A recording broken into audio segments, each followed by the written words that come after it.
MapleStory Global's big winter update, the Ignition patch, is coming out soon, which offers a burning boost that gives 3 level ups instead of 1 every time you fill up your XP bar, and you get this bonus all the way up to level 250.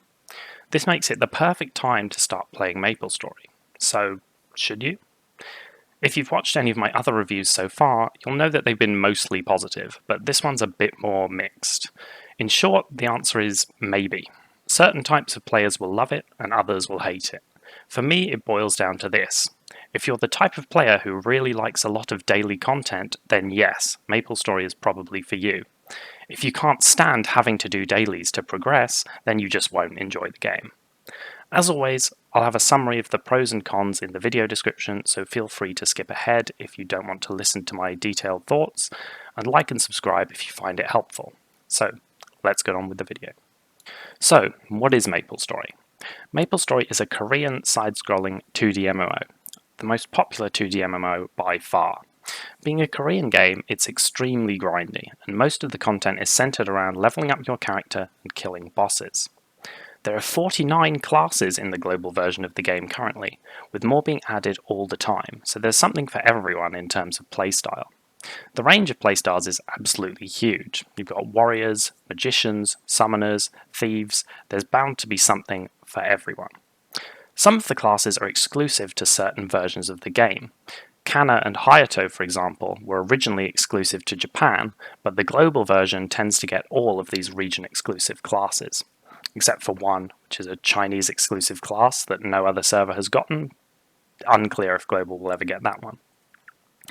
Some of these region-exclusive classes are the most unique, as they've not been developed by the Korean developers. However, this comes with the drawback of them being somewhat ignored when it comes to balance patches, as most patches are just a direct translation of the Korean patches, which obviously don't include these classes at all. Changes to classes that aren't in the Korean version are extremely rare, so be careful picking one of these classes, as if they end up in a bad spot in terms of balance, they will probably stay there for a very long time. The game offers bonuses to all of your characters for leveling up each unique class, so you're encouraged to try them all out and find the best class for you, or just continue to level multiple characters if you really want to. There are 2 main server types in MapleStory, reboot and non-reboot. The reboot server removes trading between players and makes all power-related items purchasable with in-game currency rather than real money, which makes reboot extremely free-to-play friendly. Despite old perceptions that MapleStory might be a pay-to-win game, this is no longer the case on Reboot. I have almost all of my playtime on Reboot since the time it became available, so most of my points in this review are Reboot-centric, but most of them do still apply to the regular servers. In MapleStory Global, Reboot is by far the biggest server, with roughly the same number of people playing on Reboot as the rest of the servers combined. The game has been around for almost 20 years at this point, so there's tons and tons of old content to do on top of the new content that's regularly being added. And because of this long history, the game is really broken down into 2 completely separate experiences.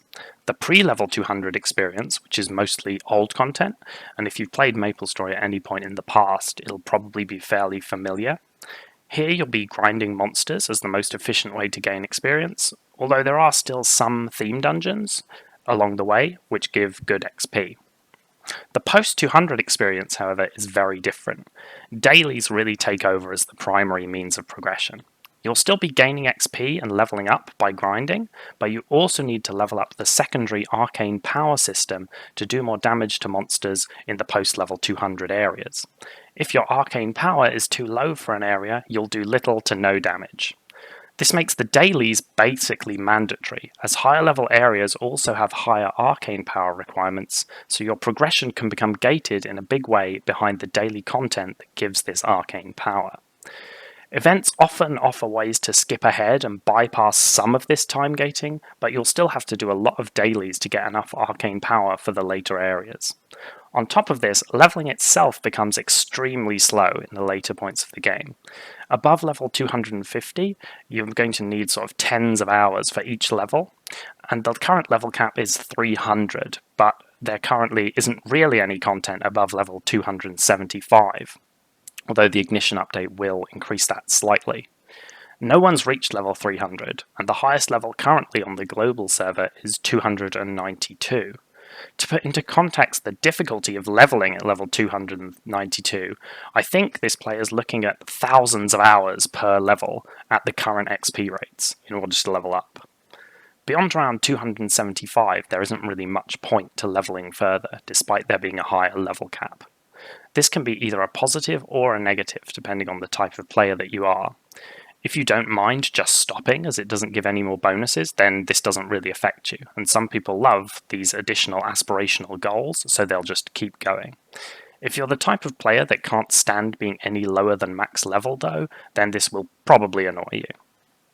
This brings me into the first divisive point of this video, which is the dailies themselves. If you don't like feeling forced to do daily content to progress, then you won't like MapleStory. The dailies are really mandatory. You don't have to do them all, but if you don't, your progress will be much slower. This leads to a lot of players burning out by doing all of the dailies every day to maximize progress, which would end up being somewhere around 2 hours of dailies per day at level 250. On the other hand, if you love having a directed game experience where you know what you need to do every day in order to progress, you'll probably love the game. In my opinion, it does get very repetitive though. If you can get past the dailies, where the game really shines is bossing. Bossing is the primary endgame activity for MapleStory, and there are more than 25 major bosses spanning all levels of progression and with multiple difficulty settings. All of your gear upgrades beyond level 140 will come from bosses, so doing them becomes a very important part of gear progression in Reboot where you can't trade. All bosses are doable either solo or in a party, and all bosses have been killed solo except the most recently released boss, Kalos the Watcher. So you can progress either solo or in groups if you want to.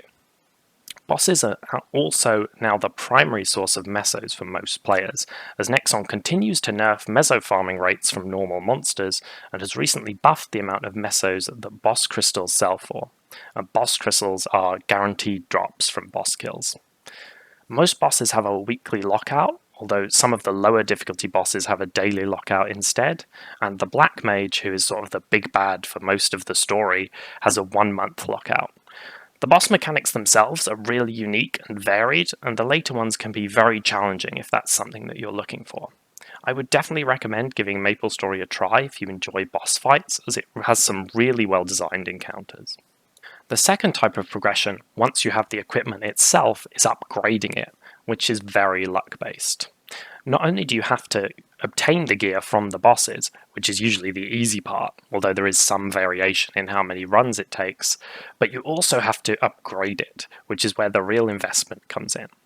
There are basically 2 upgrade systems for every item, Potential and Star Force. The systems are different in how they operate, but functionally they're the same from a mechanical perspective. Both systems involve rolling with a chance to get an upgrade to the equipment and a chance to get a downgrade. The return on investment for these is basically a reverse exponential.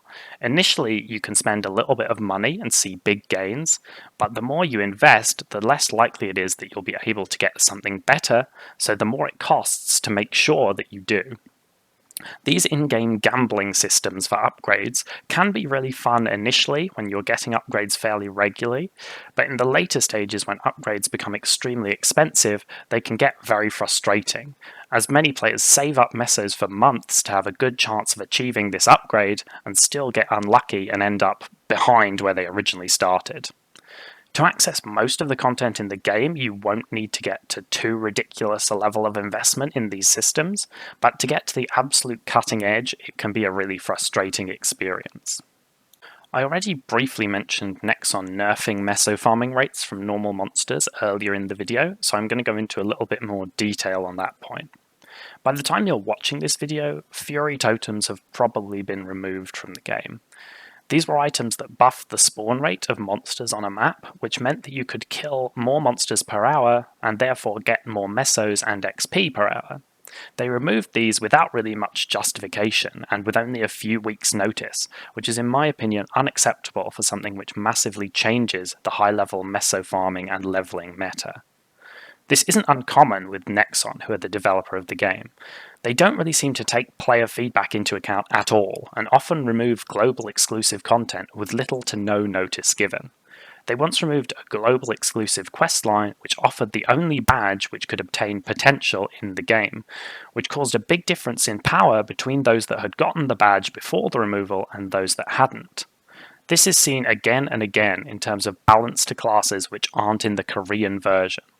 Global players often have to really complain for a long time before any balance changes take place, and communication is frankly pretty abysmal. It feels a bit like the global server is an afterthought nowadays. It makes much less money than the Korean or Chinese servers, so it seems to get treated as not much of a priority by the developers, and Korean content is just ported over without much thought for any of the global exclusive stuff that used to make the server so unique. Finally, the game also has weirdly poor performance in some areas. Very flashy skills can cause the game to slow down or even freeze on the best of computers. I have a decent computer that can run almost all modern games at 60 FPS on high settings with no problems, yet it struggles with too many lines of damage on screen in a 2D game. I don't really know why this is the case, and Nexon Korea have said that they're aware of the problem and looking into it, but it is something that's currently happening. So, here's the summary. For the pros, it's an old game, so there's loads of old content to do, over 25 unique bosses with unique mechanics and multiple difficulty settings. It's still updated very regularly despite being this old. There are loads of classes, so you're bound to find one that you like, and there are new ones being added all the time. The game has plenty of generous events that can really kickstart your account whenever you're starting, so you can catch up to a reasonable level fairly quickly. The reboot server gets rid of all of the pay-to-win aspects that exist on the regular servers. And finally, the game is old and well established, so it's unlikely to die off anytime soon, as there's a really large population on the reboot server. For the cons, Nexon doesn't really listen to community feedback very much. The global server is obviously an afterthought, as there's very little balancing done to classes that don't exist on the Korean server. Almost all content is daily or weekly, and there's not much to do beyond that other than grind. And grinding is significantly slower XP per hour than doing these daily activities at higher levels. Grinding in the endgame gets very slow. Performance is surprisingly bad for a 2D game. As I've said, these skills with really flashy animations can cause the game to slow down and freeze, although it is being investigated. And upgrading equipment beyond a certain point has a big element of luck, which can become very frustrating if you spend a lot of mesos and continue to be unlucky. Although it can also be a very exciting experience when you spend a little bit and you just happen to get lucky and get that upgrade really quickly. So, should you play it? In my opinion, there are 3 types of players that will really enjoy playing MapleStory. The first is people who really enjoy daily content.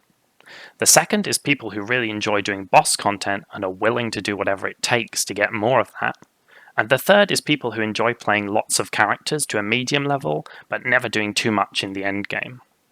If you don't fall into one of those categories, you should still give the game a try and see if you like it. It's free to play after all, and Reboot has no pay-to-win mechanics. Just prepare to be potentially disappointed when you get to level 200 and the gameplay really changes and all of the dailies start to kick in. So thanks for watching the video. I hope you enjoyed it. I know it's a bit more critical maybe than some of my other ones, but hopefully I'm just trying to be honest about the state of the game. It is a good game if you can look past the flaws, and for a free-to-play game there's loads of content, but the flaws are real deal breakers for some people. So yeah, if you found the video helpful, please like and subscribe. Thank you. Have a great day. Goodbye.